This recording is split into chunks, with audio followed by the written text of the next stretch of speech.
So how did it all begin for you then? Would you be able to just start off by telling us a little bit about your background and how you got into music and piano? Do you come from a musical family yourself?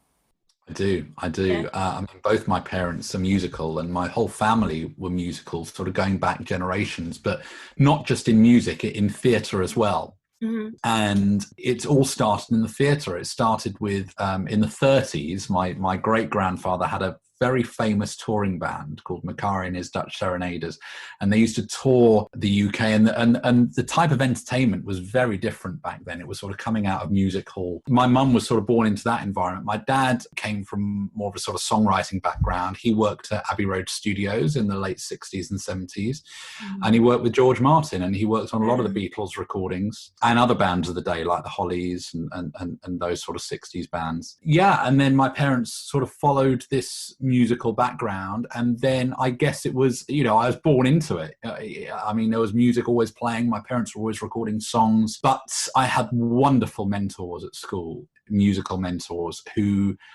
at a young age really inspired me to, I didn't know that I wanted to go into music then, but I knew that I just felt so excited when I was in a theatrical environment, not just performing, but also the lighting, the sound, the stage management, the way that it all happens and is created. And I was in a church choir. I was a little chorister for many, many years. And that exposed me to all of this wonderful English cathedral choral music, John Stanford, Ireland, Parry, Edward Elgar, and just incredible writing, SATB writing for choirs. Yeah. And that Victorian harmony, just exactly. And that is still, if I'm at home working and I just want something on, I just put English cathedral repertoire on, even early stuff, Palestrina. There's something about voices in harmony, accompanied or unaccompanied, that I just absolutely love.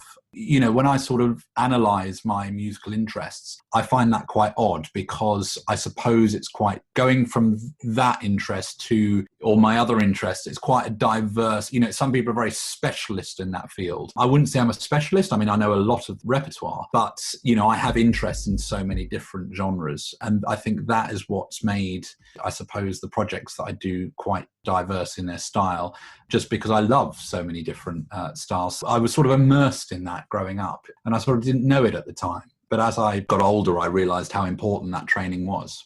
Did you know that you wanted to be a musical theatre performer, or did you want to go into acting, or did you want to be a pianist? I mean, were you still deciding at the time? Was it still a bit too young? Yeah, I never actually remember making a decision, to be honest with you. I think we're often led by opportunity in this business, and that means that even if a musician actively says, right, I want to do this, sometimes they will do that, but they'll find themselves in other situations. Like, if, an example being, say somebody wants to be a concert pianist, a solo performer, they'll often find themselves in accompaniment environments and chamber music environments. And I think it's those other things that are the grounding, the foundation. Accompanying in itself is, for me, probably, I learned so much through accompaniment. I did a lot of accompanying as I was growing up, both in classical and also accompanying musical theatre performers. Yeah. And it sort of teaches you all you have to know, because you are always working with a different soloist, and that soloist's body language will be different. Some will be very easy to read, some will be not quite so easy to read, and it's the accompanist's job to bring that blanket under them to make them feel safe. And I think you've got to know how to do that in order to become a soloist. It's like if someone's going to play a violin concerto, to sit at the back of the seconds in a string section is probably the best training you will ever have, because you're listening to the orchestra around you, so that then when you progress up the desks and then finally play a concerto, you know what it's like from all angles. And I think that's what really makes an excellent soloist, is to understand the roles of everybody else that's involved. Some performers, they can be very demonstrative in terms of how I suppose they lead you, but then I suppose there are other times where maybe the players aren't as responsive, and so you have to lead them. So I guess it's a bit of a two-way thing, isn't it? Absolutely. I think any collaborative effort, whether it's classical or musical theatre, or even in a band, or even if you're singing, I think the soloist is there to lead. Obviously, every orchestra, every professional orchestra is musical, hopefully, so that when a conductor stands up there, it's so much about the psychology of music, and the leadership of a group of musicians is, I think, a very interesting discussion point in itself, because every soloist will demand a different response from the group of musicians in the way that they play, not necessarily just in the tempo, but in the character of what they're playing. And music is very much an infectious sort of medium, in the sense that it can subconsciously alter the way you play. I mean, I played Rhapsody in Blue a few months ago, and it was over in Jersey in the Channel Islands, and it was an orchestra that some of them had come together before, but a lot of them had never sort of met before. And I think with a piece like that, it's